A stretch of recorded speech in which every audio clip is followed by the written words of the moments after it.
Hello and welcome to the Ridiculously Good VA Show with Tracy Daviero. If you are a virtual assistant or want to be one, this is the place to learn the tips and tricks you need to become a ridiculously good VA. I've been a part of the VA industry since 1998, and I'm excited to get to know you and help you build an amazing business. Let's go. Hey there, welcome to another episode of the podcast that teaches you how to be a ridiculously good virtual assistant. Today I'm going to go a little further into time management and talk about how to break down your tasks, your time, and how to cost them, and to work within your client's budget. Today's quote, and I don't love this quote, but it illustrates what I'm trying to talk about. So a little bit. Anyway, here we go. Donna Mee. Don't expect a business to give you their expertise when you only want to pay a fraction of their fees. Hire someone within your budget and accept the quality of what you're willing to pay. Now, the reason that I don't love this is that it sort of insinuates that the less you pay, the lower quality work you're going to get. But I wanted to use this to illustrate what I'm talking about today because I don't believe that to be true at all. I think we can work with our clients' budgets and give them, our best work for our billable rate, and everything is great. But the reason for the quote is that we need to uphold our value, and the client needs to understand that they can't have everything they want for the rate, that they're willing to pay. So discounting the rates, never the option. Doing less for the client is a really good way to work within their budget. I will explain why in today's episode. Let's go. Rates are a tricky thing, and trying to jam everything a client wants into our schedule often leaves us feeling like we need to charge them less because they need our help, right? We don't want to turn down money. We never do. If they're willing to hire us and we can do what they need, then we try to fit it all in. And that often ends up in discounting rates or, working at a breakneck speed to get everything done. But that's not our responsibility. Today, I want to talk about how to break down the tasks properly that you do, that you offer as your services, how to time them and track them, and how to use that information to work within your clients' budgets. So let's start with breaking down your tasks. Everything we do, every task we do, has a length of time it takes to complete. Now, I'm talking about picking up or managing emails, scheduling appointments, creating a newsletter, creating a PowerPoint, making travel arrangements, writing social media, running reports for KPIs, all that kind of stuff. These are our services as VAs, and it's your job to figure out how long everything takes to do. One of the things that VAs say to me all the time is, I don't know how long it's going to take to do it. You have to do it and you have to figure it out. It's your job to figure out how long everything takes to do. It does sound exhausting because we know we have to do a lot of things, but until you actually sit down and time the tasks, you really can't give somebody a proper estimate. You can't manage your time properly. You can't do a lot of things. And it doesn't need to be exhausting because all you need to do is actually do the work that you want to do for a client. There are two kinds of tasks, one with a clear start and finish. I call these ones set tasks, and one that is not so set, and I call those open-ended, something that maybe could take 10 minutes or could take an hour depending on the volume of stuff that is associated with it. For a clear start to finish task, like say a client newsletter, we simply time it. We know when we start, we know when we finish. That's easy to track, right? But time is money as a VA, and we need to make sure that we're working as efficiently as possible so that we can do the most amount of work in our schedule as possible, and that we can work with more clients as a result. With recurring set tasks, getting procedures in place is easy, but it's often something that VAs don't bother doing, and I really highly suggest that you do. Like I say, one of the things VAs tell me so often is that they don't know how to charge for a task a client needs. And it's because they don't know how long it's taking them to do it. So how do you know how long something takes? You have to do it and you have to time it. So here's how. Do the task start to finish. Document every step and time it as you go. And then do it again, and this time follow your process document. Check your work and check your work times against those original times? Are there any changes? Why or why not? Can you duplicate this task again and again? And does it come out with the same time every time or close, right? Why or why not? And so you also have to figure in what ifs after that. So you have your set time of doing, say, the client newsletter, and then say, what else could go wrong? You have to factor in a certain amount of oops time, right? Is your internet slow today? Did you get distracted by something? Did the program or software that you used to do this work force you to update and then you had to restart your computer before you can keep going on your work? You have to allow for all of the things that might be something that would slow you down. So we don't want to say, okay, I did it in 15 minutes this time, I did it in 16 minutes this time. You want to be able to allow in a little bit of a buffer for tech issues or for, extra steps and that kind of thing. Think about all of the pieces that can vary with this particular task. And then what you want to do is settle on an average time for that task. And then that task is done. You've timed it. You know how to do it. And then you multiply that time, by your billable rate. And that's the cost you bill your client. I'll give you an example. Every time you do the task, you'll bill your client that dollar value, not the hours. I used to do this for newsletters. My clients would pay me $50 for every newsletter that they needed to send out. I had calculated that to be an hour of my time based on me pulling it together from what they sent me.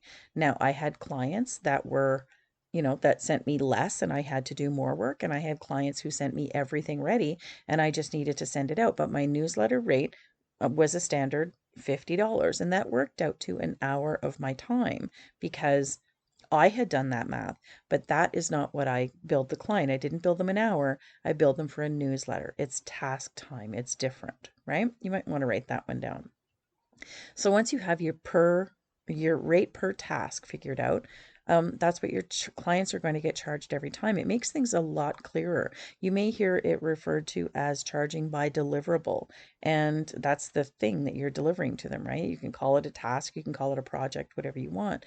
But once you get that done, it makes it easier to bill your clients. And then it's, every time you do it, it's that amount of money. And so for me, my clients who were on monthly newsletters, that was $50 times 4 because we did 4 every month.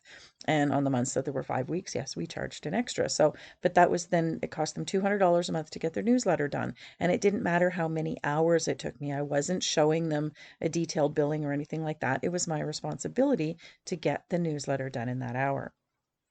And then once you get this done, you want to revisit that time often to make sure that your timing is still correct.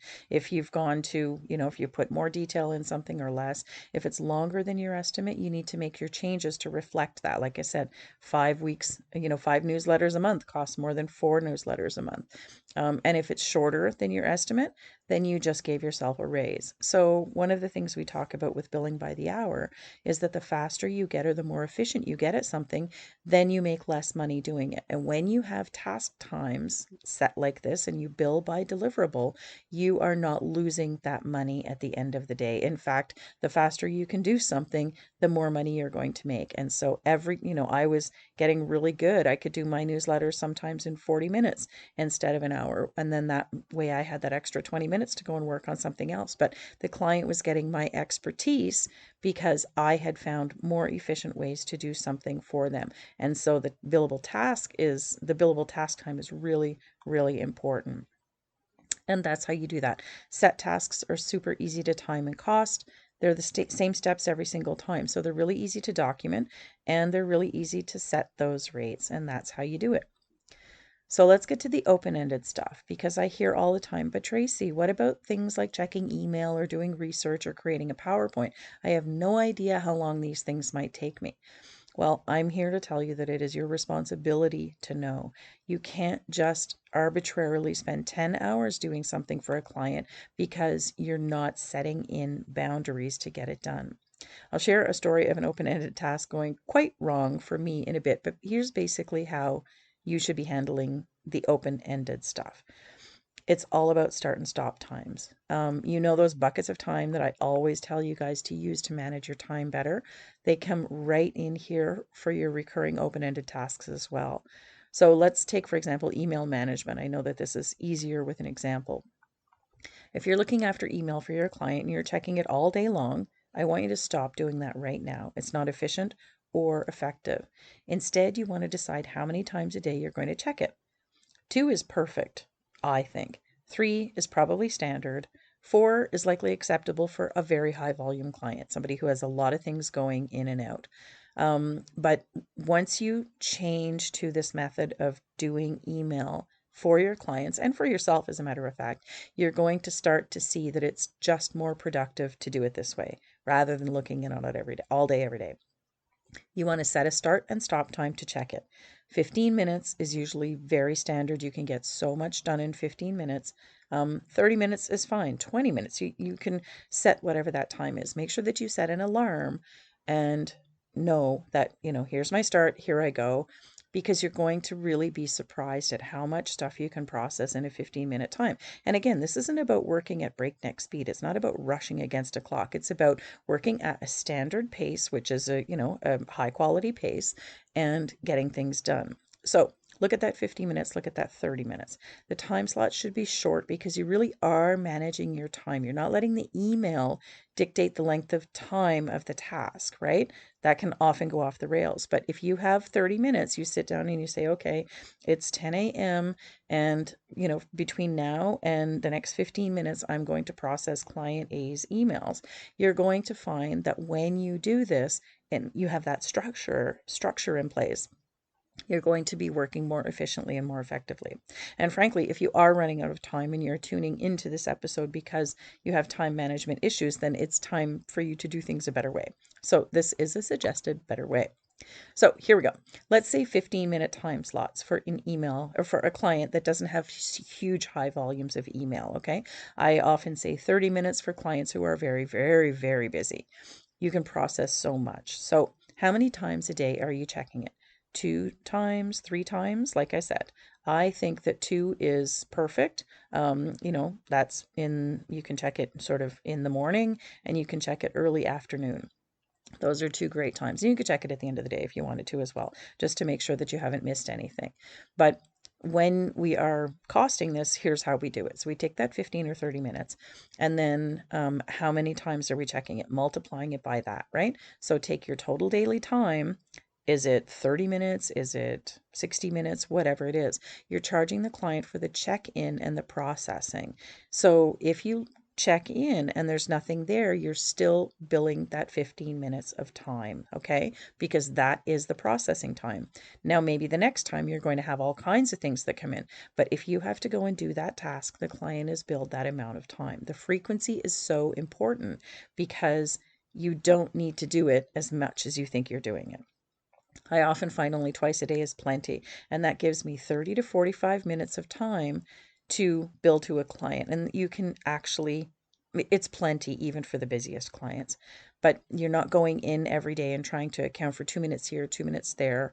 And oh, there's lots this time, so I've lost 20 minutes because I'm letting the email dictate how long I'm spending doing this. You're saying right now it's 10 o'clock. I'm doing email from 10 to 15, 10 till 10:15, and then I'm moving on to something else. And then at 1 o'clock, you go in and you process again from 1 until 1:15, and then maybe you go in again at 3:30 until 3:45. And that's 45 minutes of email processing during the day that you get done, and you are working on set times. Now, I understand there are different parameters and that kind of thing, but essentially this is how you get a hold of these kinds of not set tasks, but the other one. That's too funny. The open-ended ones. Oh my goodness, it's early. What can I say? And it's about quoting the client a daily rate for that task or giving them an estimate of how long something's going to take, okay? So back to that. Multiply that daily time. So if that 30 minutes or 15 minutes, multiply it by 20 or 22 if you want to be perfect for the business days of the month. 15 minutes a day works out to about 5 hours per month for email. 30 minutes a day works out to about 10 hours per month. So how many times a month are you going to be doing that, right? Or how many times a day are you going to be doing it?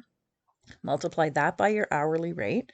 For instance, if your hourly rate is $40, then that's $200 per month for email, or 400 based on those, 5 or 10 hours per month. So you want to do all that math. It's really simple math, right? Figure out what your start and stop time is. Is it 15? Is it 30? I don't think you need like a 45 or an hour. I really don't. So go with those 15 or 30. Those are easy to slot into your calendar a few times a day. And then do the math, figure it out. And that's the number that you're going to bill your client. Again, not by the hours. You're not going to tell them I'm billing you 10 hours a month for email. You say, I'm going to bill you $400 a month or $800 a month, whatever it works out to. And you tell them that. And then it's your responsibility to process the client's email in the 10 hours that you have estimated, which I'm telling you is going to be far easier than you think it is. Checking on it twice every day and billing the client 10 hours a month more than covers it. Nobody ever needs their email tended to every hour. I've heard of clients asking for this before. Unless they're in the middle of a huge launch and it's a customer service email, absolutely nobody needs their email to be checked that often, okay? Unless that's the only thing you do. That's, your main responsibility with them. So you want to set the client expectation and you want to get the work done, and you want to be really clear about, how you're billing for things, and it just makes everybody happy and it takes a lot of pressure off of you as well. And it's set, right? You have an idea of how long something's going to take. It's about working with those averages for the open-ended tasks. And it does take practice, there's no question. But once you set that process in place, you're going to free up a lot of your time. You're going to be focused in the time that you are dedicating to that task. And you're going to end up being happier too. Time is money. I say it all the time, but it is for you and for your client. So you want to use it wisely and you want to use it really consciously. So here's my quick story.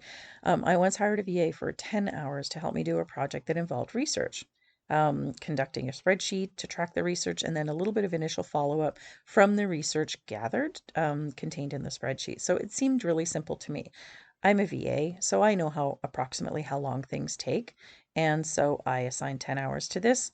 I prepaid her and I said, okay, let's go on this project. She got to work and I was super happy that I didn't have to do all of it, right? That was why I hired somebody. I didn't instruct her how to do it because I hired her. She was the one who could told me that she knew what she was doing. But she did not. Well, at least she didn't know how to use my budget of the 10 hours. After the first week, I hadn't heard anything from her and I couldn't see anything getting updated in the spreadsheet that we shared. So I reached out to her to ask how it was going, and she told me that she had used 6 hours of research, but she really hadn't gotten too far. She was kind of coming up against a bunch of dead ends. And I was like, what? She wasn't finding what she needed or what I needed, I guess, but she still kept at it and she said nothing. She was spending my money. She was using my budget instead of reaching out and saying, I'm really struggling with this. I'm not sure I'm looking in the right places. Of course, I wasn't happy at all. We'd used more than half the time that I budgeted already. I had paid her, and I had very little work available to work with, which sort of was the point, right? I needed the information. It's not the research that's the project, it's the stuff you find in the research. And I know a lot of VAs do research work, and so I give you this advice all the time because because I was a VA myself. I knew how I would have handled this and it was how I handled all research projects. If a client gives you a budget of 10 hours from start to finish, you have to work within that budget. At the 20% mark, check in. She should have done 2 hours, and this is what I advise all VAs. If you have an open-ended research project, get an idea of what the client is willing to spend on it. But always, always do 2 hours max and then report back to the client. Let them know, is this what we're looking for? Or I'm having trouble, or, anything like that. Maybe they can help. I know I could have helped, but 6 hours in without saying anything is not good. So, research, the most popular, probably open-ended task, and that's the one I want to describe for you. So how do you price it? It's very simple. You start and stop. You put those start and stop times on it. The buckets of time are super important. If you have a research project, set an amount of time to get it done, and then it is your responsibility to get it done in that time. You want to communicate super clearly with the client if you're struggling to get something done in a decent amount of time. You are the expert. They're hiring you for your expertise. Don't forget that. And for research or open-ended projects, it's fine to give the client an estimate if you really aren't sure what you're going to be up against. It's not about, okay, I quoted them this, I have to get it done in this time. The communication is the most important thing. And like I said, work with averages, get an idea of how long something should take. Um, our business should be about giving our clients estimates on time or lead times and acceptable deadlines, and then being able to work within those. And of course there will be extenuating circumstances sometimes, but for the most part the averages honestly do work. We just need to take a little bit of time to actually do them and think out the whole process of how we're going to get something done. And then the next step, I guess the final step, is to write it all down. And write it all down as you're doing it. Don't try to make processes a separate task in your day. As you're doing something, just keep a notepad beside your desk and write down this. I did this step, this step, this step. It's not about click file, click open, click this. That's not a process, okay? It's about open the program, find this, project name, update this, go and research this, go and check whatever it is. Those are steps, okay, proper steps. You don't need to detail every last thing that you're doing, but you want to be able to say, how are we getting this done, right? Procedure documents are so important so that you can do that, the detailed time estimates whenever you're talking to your clients. And so what I suggest is doing it 3 times and writing it down each time, or referring to it, the next 2 times. And then being sure that you're referring back to it every month or so, or every quarter, however often you need to make sure that your timing is still accurate. And then one step further is working with your client's budget. And that is the final step of today's episode.